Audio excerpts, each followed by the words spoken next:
नमस्कार दोस्तों, wealth sky के एक और नए इंटरेस्टिंग वीडियो में आप सभी लोगों का स्वागत है। मेरा नाम है सुधीर और बात करेंगे इस वीडियो में हम निफ्टी एंड बैंक निफ्टी के बारे में। दोनों के चार्ट को अंडरस्टैंड करेंगे, समझने की कोशिश करेंगे कल मार्केट में सेंसेक्स की एक्सपायरी होने वाली है, किस लेवल पे होगी और आज के मार्केट में क्या हुआ, इस चीज़ को भी हम अंडरस्टैंड करने की कोशिश करेंगे। तो जल्दी से इस वीडियो को स्टार्ट करते हैं।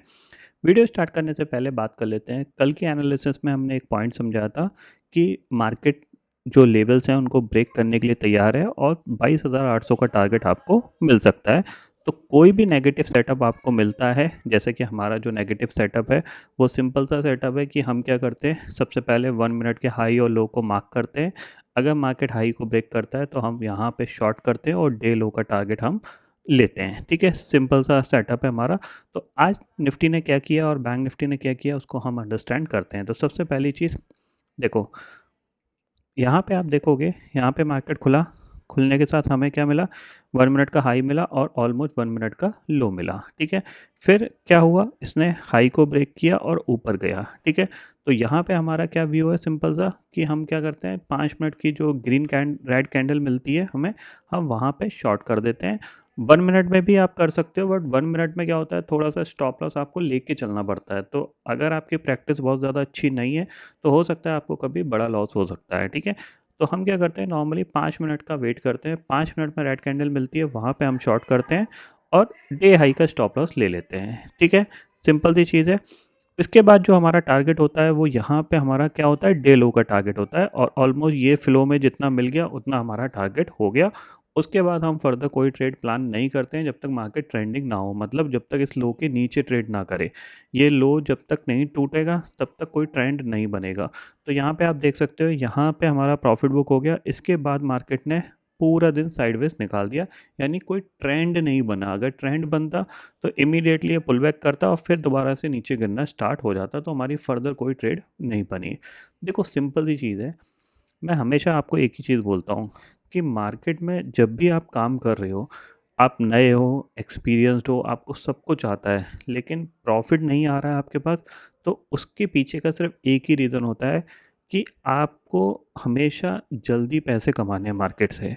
और अगर आप जल्दी मार्केट से पैसा कमाने की सोचोगे और मार्केट में आप ये सोचोगे कि आज ही के दिन मैं सारा पैसा कमा लूँ, कल मार्केट खुले या ना खुले, तो उस ये जो सिचुएशन होती है ना, इस सिचुएशन में मार्केट आपको कभी पैसे नहीं देता। आपको हमेशा अपना सेटअप को फॉलो करके चलना है और उस सेटअप के हिसाब से ही आपको अपनी ट्रेड प्लान करनी है। एक बार आपका टारगेट या स्टॉप लॉस हिट हो जाता है तो अपना वो दिन बंद कर देना है, क्योंकि मार्केट डेली खुलेगा। आप रहो ना रहो, मार्केट डेली खुलेगा। आप यहाँ पे आओगे, चले जाओगे, मार्केट को कोई फ़र्क नहीं पड़ता आपको लॉस हुआ या प्रॉफिट हुआ। क्यों? क्योंकि मार्केट का नेचर बाय डिफ़ॉल्ट है। ठीक है? मार्केट को जैसा चलना है वैसा चलेगा वो। आपको ये समझना है कि मैंने जो सोचा उस हिसाब से मार्केट जा रहा है तो मैं उसमें थोड़ी-सी एंट्री करूँ और अपना प्रॉफिट लेके घर चला जाऊँ। मार्केट ने मेरा टारगेट मेरे को दे दिया है। अब होता क्या है, बहुत सारे लोग क्या है, जैसे मेरे को आज एक ही पर्सन कमेंट कर रहा था कि उसने डे हाई से डे लो का टारगेट ले लिया। ठीक है, फिर उसने क्या किया, यहाँ पे मार्केट ऊपर जाने लग गया तो उसने कॉल बाय करना स्टार्ट कर दी। तो कॉल जैसे ही वो बाय करना स्टार्ट हुआ, उसको कॉल महंगी मिली। उसके बाद जैसे ही मार्केट थोड़ा सा नीचे आया, उसको जो प्रॉफिट उसने सुबह कमाया था वो लॉस में कन्वर्ट हो गया। फिर उसने उस प्रॉफिट को दोबारा रिकवर करने के लिए यहाँ पे हर डिप के साथ वो कॉल बाय करता चला गया। उसको ये लगा रहा था कि मार्केट ऊपर रिकवर हो जाएगा। अल्टीमेटली जिस बंदे ने 5-6 हज़ार रुपये का सुबह प्रॉफिट किया था, शाम को 10,000 के लॉस में बंद हुआ।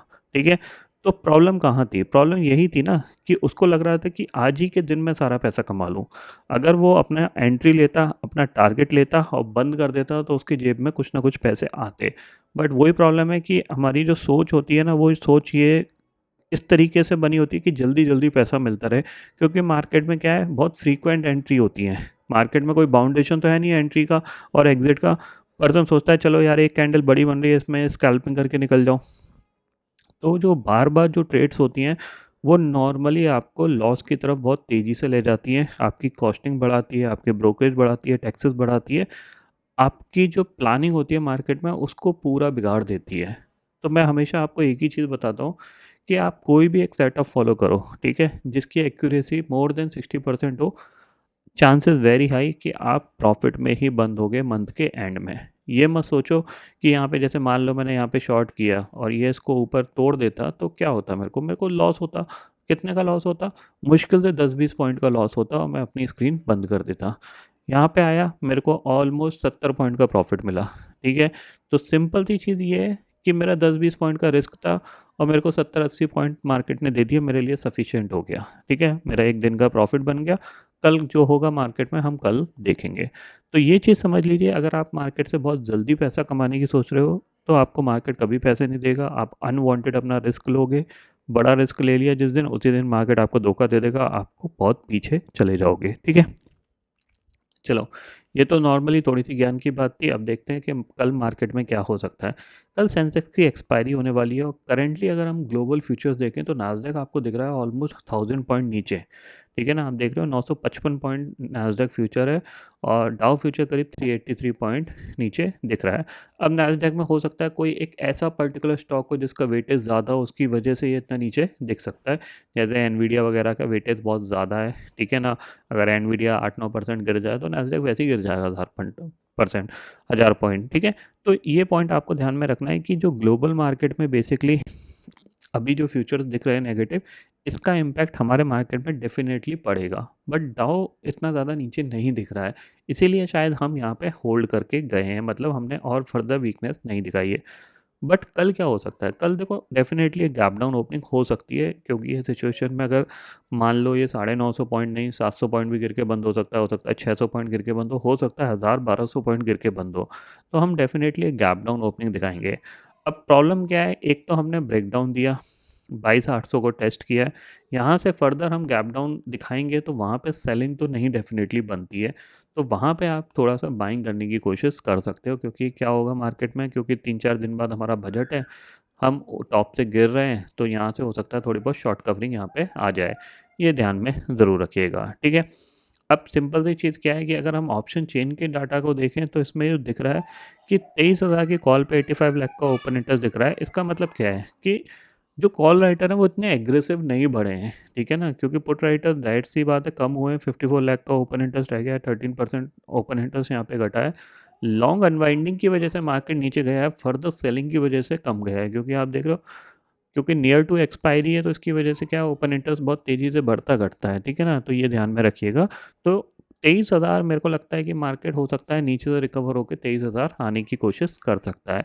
अब कल गैप डाउन कितना बड़ा होगा, कितना होगा नहीं होगा, इसका अंदाज़ा फ़िलहाल नहीं लगा है। तो कल आपको थोड़ा-सा अलर्ट रहना है। ठीक है, अलर्ट क्यों रहना है? क्योंकि सेंसेक्स की एक्सपायरी है और सेंसेक्स की एक्सपायरी नॉर्मली वॉलेटाइल ज़्यादा मानी जाती है। लास्ट एक्सपायरी में भी ऑलमोस्ट 1000 पॉइंट नीचे, फिर 1000 पॉइंट ऊपर, इस तरीके की सिचुएशन क्रिएट करी थी। तो थोड़ा-सा आपको ध्यान में रखना है। कल अगर गैप डाउन खुलेगा बड़ा, मान लो 22,700 खुल जाए, 22,600 खुल जाए, तो इस ज़ोन में सेल करने की कोशिश ना करके थोड़ा-सा बाइंग के बारे में आप सोच सकते हो बड़े गैप डाउन में। मतलब एटलीस्ट 22,600 के आसपास ये खुले तो हम एक बार बाइंग के बारे में यहाँ पे सोचेंगे। ठीक है, इतना आपको क्लियर है। फ्लैट खुलेगा, फ्लैट खुले, गैप अप खुले, इस सिचुएशन में कोई आइडिया नहीं है मार्केट कैसा बिहेव करेगा, ये ध्यान में रखिएगा। बट हाँ, एक गैप डाउन अगर खुलता है तो एक बार आप बाय कर सकते हो, एक बार बाय कर सकते हो, पूरे दिन बाय मत करते रहिएगा। छोटा सा स्टॉप लॉस लगाइएगा, सिंपल सी चीज़ है, 1 मिनट का हाई लो मार्क करिएगा, इसके बीच में ट्रेड करें, लो टूटता है बाय करिएगा, डे हाई का टारगेट यहाँ पे आप ले सकते हो। ये सिचुएशन यहाँ पे कल के ट्रेडिंग सेशन में क्रिएट हो सकती है, बड़ा गैप डाउन खुलता है उस केस में। ठीक है, बैंक निफ्टी की बात कर लें तो बैंक निफ्टी में सबसे अच्छी चीज़ क्या है, 48,000 को होल्ड किया है इसने।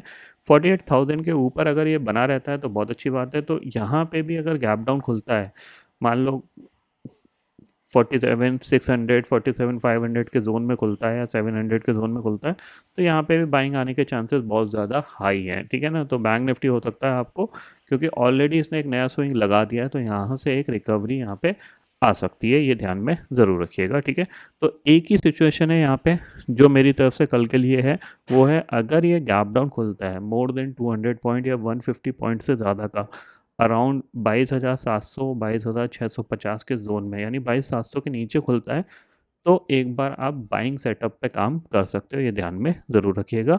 बाकी फ्लैट खुलता है, गैप अप खुलता है, इस केस में कोई एनालिसिस नहीं है। ठीक है, दूसरी चीज़ अगर सेंसेक्स की एक्सपायरी के तौर पे देखा जाए तो देखो 75,300 है, तो मेरे को लगता है कि यहाँ से थोड़ी सी रिकवरी आ सकती है। क्यों? क्योंकि यहाँ पे एक ऑलरेडी हम डे लो के आसपास हैं, ठीक है ना। अगर गैप डाउन खुला तो यहाँ से रिकवरी थोड़ी सी कंटिन्यू हो सकती है। क्यों? क्योंकि यहाँ पे क्या है, फिर ये एक और गैप क्रिएट करेगा, ठीक है। एक गैप ऑलरेडी ऊपर की तरफ क्रिएटेड है, तो यहाँ पे हो सकता है कि रिकवरी आपको देखने को मिले। ये पॉइंट आपको ध्यान में रखना है, यानी गैप डाउन के केस में ही आपको थोड़ा बहुत बाइंग के बारे में सोचना है। बाकी फ्लैट गैप अप इस केस में हम प्राइस एक्शन देखेंगे और प्राइस एक्शन के हिसाब से काम करने की कोशिश करेंगे, ठीक है। बाकी ग्लोबल मार्केट की सिचुएशन आप देख सकते हो, 1000 पॉइंट हो गया है अभी वीडियो बनाते बनाते। तो देखते हैं यहाँ पे कि ये 1000 पॉइंट ही नैस्डैक नीचे बंद होगा या फिर यहाँ पे रिकवरी आएगी, ठीक है। निफ्टी हो गया, बैंक निफ्टी हो गया। तो आई होप दोस्तों ये पर्टिकुलर वीडियो आपको समझ में आ गया होगा। दोस्तों फिलहाल इस वीडियो में इतना ही है। आई होप ये वीडियो आपको पसंद आएगा। वीडियो पसंद आता तो लाइक और शेयर ज़रूर करिएगा और चैनल को जो सब्सक्राइब कर लीजिए, क्योंकि मैं सुधीर लेके आता रहूँगा हर दिन आपके लिए नए नए वीडियो। इसी के साथ शुक्रिया दोस्तों, जय हिंद।